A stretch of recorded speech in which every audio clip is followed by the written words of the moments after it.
আর এবার নজর রাখবো আসানসোলের দিকে। ফের ভাইরাল একটি ভিডিও, চোর সন্দেহে দুই যুবককে নগ্ন করে মারধর, সেই ভিডিও আমরা আপনাদেরকে দেখাবো। যদিও এই ভিডিও সত্যতা যাচাই করেনি আর প্লাস নিউজ।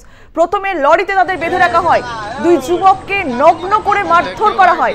বারবার এই ঘটনা সামনে আসছে, চোর সন্দেহে বারবার মারধরের ঘটনা সামনে আসছে। ফের আসানসোলের জামুরিয়াতে দুই যুবককে নগ্ন করে মারধর। কেন তাদের মারধর করা হলো এই বিষয়ে আমরা বিস্তারিত জানবো।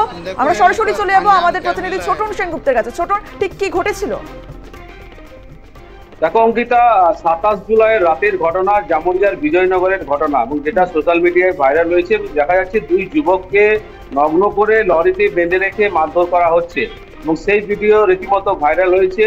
এবং যেটা অভিযোগ যে এই দুজন যুবক লরি থেকে ডিজেল চুরি করছিল, এবং সেই চুরি করার সময় স্থানীয়রা হাতে নাতে ধরে ফেলে, এবং চোর সন্দেহে তাদেরকে প্রথমে সেই লরিতে বেঁধে রাখা হয়, এবং এরপরে কিন্তু দুই যুবককে নগ্ন করা হয়, এবং অভিযোগ তাদেরকে মারধর করা হয়েছে।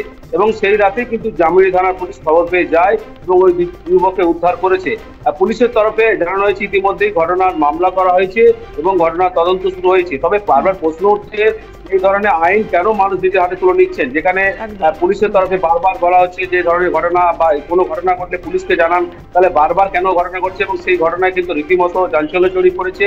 ইতিমধ্যেই পুলিশ তদন্ত করছে, তবে এখনো পর্যন্ত এই ঘটনায় কাউকে গ্রেফতার বা আটক করা এখনো জানা যায়নি, যেহেতু পুলিশ জানিয়েছেন ঘটনার তদন্ত শুরু হয়েছে। তবে এই ঘটনায় কিন্তু স্বাভাবিকভাবেই এলাকায় চাঞ্চল্য ছড়িয়ে পড়েছে।